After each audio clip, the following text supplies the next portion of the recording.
Today's going to be a really fun event. We've got the Airstream National Club Society coming through Bend, and we've decided to host them and have a big barbecue where everybody can get together and hang out. You know, it's really cool because we've got the oldest Airstream here, factory built, known to exist, and some Curtiss Wrights and some other stuff. We've got a big barbecue going, and I think it should be a great turnout. We've got some old cars, as you can see, the GTO behind me, the Plymouth. I mean, you know, kind of the whole tow and show type of thing, you know. So I think it's going to be a great day, a great event. The weather's holding out for us, and it's really nice because Flyte Camp hasn't actually, you know, hosted a lot of events, and I think that the cars and the combination of the cars and the tow vehicles is a really cool deal. It's going to be a great day. This is a 1952 Bel Air Chevy hardtop. We picked this up, it was a basket case, rust bucket, over by Eugene. It had no motor, transmission, big holes in the floor. In fact, 5 snakes had shed their skins on the wiring underneath the dash. So initially my wife said she was never going to get in it, but after being assured that we would not have any snakes in the car, why everything's okay now. Since it had no motor and that, I decided to stay with a 6-cylinder, so we put a 292 Chevrolet 6 in it with a 700 R4 transmission, updated to 12 volts, 4-barrel carburetor, a 700 R4 4-speed behind it. So it's a good tour car. Well, it's a 1947 Ford Woody Wagon. It's been modified quite a bit. Has a big block Chevy, turbo 400 transmission, air conditioning, power seats, tilt wheel, disc brakes. The trailer behind it is a 1963 Airstream. I restored both these units. They both take a long time, but we've been driving the Woody for about 23 years, maybe a little more than that. A couple years ago, we took the trailer and the Woody. We drove cross country. We were gone for 3 months, and we had a very great time seeing America. It's built Ford tough with Chevy stuff. Well, the Airstream was a total floor-up restoration. We found it was pretty much gutted. The floor was rotten, it needed an axle, and we put a new subfloor, new flooring, made new cabinets for everything. My wife did the curtains and the cushions. It has a shower, a potty, a stove, a refrigerator, a sink, beds, pretty much everything you need to go camping. Well, we call it glamping, or when we're out in this.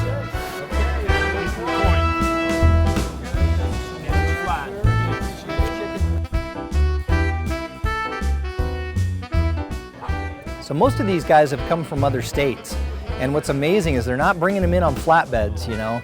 They're driving. These are big caravans of people driving period correct trailers, period correct cars as tow vehicles, and they're taking a special opportunity to take a few weeks out of their schedule and make a big trip out of it, just like in the 1930s and 40s. This is Chuck and Tony Miltenberger. We brought a 1937 Chrysler in original condition, along with our 1936 Airstream Silver Cloud, and we're from California, Saugus, California. We came to have an adventure. Chuck's dream has always been to take an old car and go cross country in it. And then this is supposed to be, for now, is the oldest known factory produced trailer from Airstream. And it's wooden and masonite. This is number 199. And so it was on the road in 1936. And we bought it from a lady in Van Nuys, California, North Hollywood, who had it for years in her family. And it was just sitting outside, and when her shop closed down, Chuck came home with a big smile. Looked like it was in saran wrap, and the rest is history. We had it about 10 years before we started restoring it. All the hinges and latches and the water pump are all original. We've re-chromed them.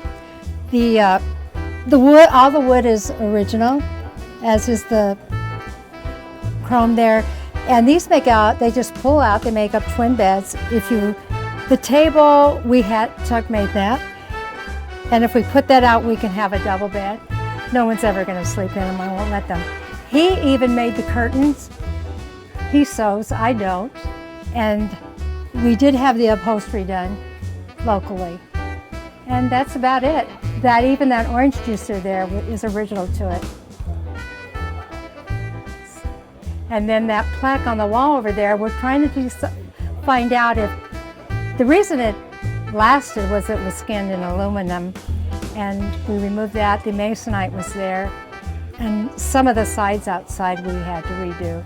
But the interior is mostly, it was painted white, and it's mostly how it came. And you'll see white specks in the paint due to the fact that you can only sand it down so much or you lose the grain. This is good old plywood. This feature we really enjoy because if you guys are out there talking at the kitchen table, this is like creates an extra room and you can have your privacy. This was a wash basin, so you could fill it with water, or I have a pan in there. And this picks up, closes up, so that you don't have anything bounce out as you go. We did add this notch so that we could open this with a light. All these light fixtures are original. We've redone them. The stove didn't come with it, but they had 2 or 3 burners you could purchase with it. This is a Canadian-made one, I believe. And Chuck says I can use it, but I don't cook in here because I'd like to retain the eyebrows that I have left. We added this to the sink, and that is the original sink. And then all our magazines are 1936. I've got a 1948 Studebaker Pickup here. We've towed vintage trailers with it about 75,000 miles. The current one we finished in February, and so towed it over here with it. You know, it's the Curtiss Wright. This Curtiss Wright is a 1946. The truck's a 48, so they're really complementary in age. So yeah, and this pulls good. It's got a little later motor and stuff in it. So, like I said, 75,000 miles of towing. It's done some work. And of the Curtiss Wrights, Wally Byam, who did Airstream, you know, during the war there could be no civilian production of cars, motorcycles, or anything. And so after the war, he got into business with a guy called Curtiss Wright. Not Curtiss Wright Aircraft, but Curtiss Wright. They then built the Curtiss Wrights, and this is a Model 1. It's the earliest known Curtiss Wright out there right now. This thing was wrecked when the family that had it hit a cow, rolled their 61 Ford Galaxy on its side south of in Utah on the way to Las Vegas, and stuck a fin through the front, tipped it over on its side, bent the frame, bent the side in a little bit. All the cabinets, or a lot of them, fell off. Maple syrup sprayed everywhere. So they got it back on its wheels, and the hitch was all messed up.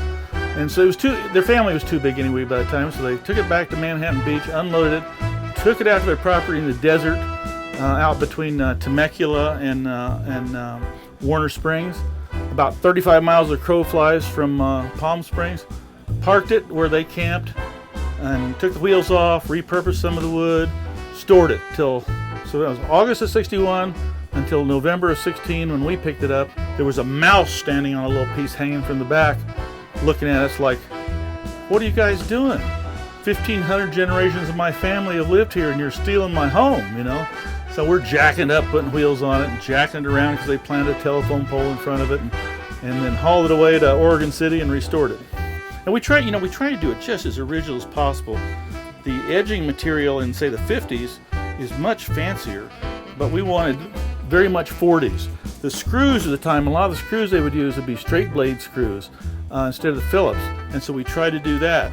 And we try to there's little information on these trailers, but we try to get everything just as original as possible. So this is how the kitchen layout was, the interior, you know, the original springs and stuff you're sitting on there. Marmoleum's a brand name, but of linoleum now that are both on the table, backsplash, and floor. Bed in the back. It's a pretty wide trailer for its age, and a pretty good sized bed, all things considered. Pendleton blanket, but just as original as we could do. And we had lucky to have a few pictures of this trailer in its day. Here's the family camping in Sycamore Flats, south of Palmdale, north of LA, with their 49 Ford, and one of the kids would sit in the back with a bicycle pump and spray water on the radiators. They were going up the Grapevine and other hills to keep it cool.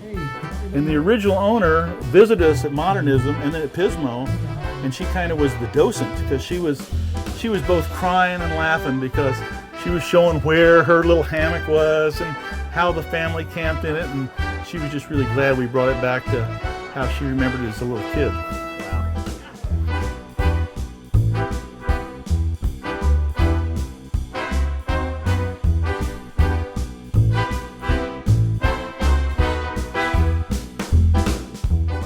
So today couldn't have been better. You know, the weather held out. We got a lot of cool cars and trailers in here, hosting the National Airstream Club, and the barbecue was amazing. We don't throw a lot of events, but we wanted to make sure this one was tops of the tops. So we've got some great tow vehicles, some great trailers. We hope to make this an annual event. We'll see you next year.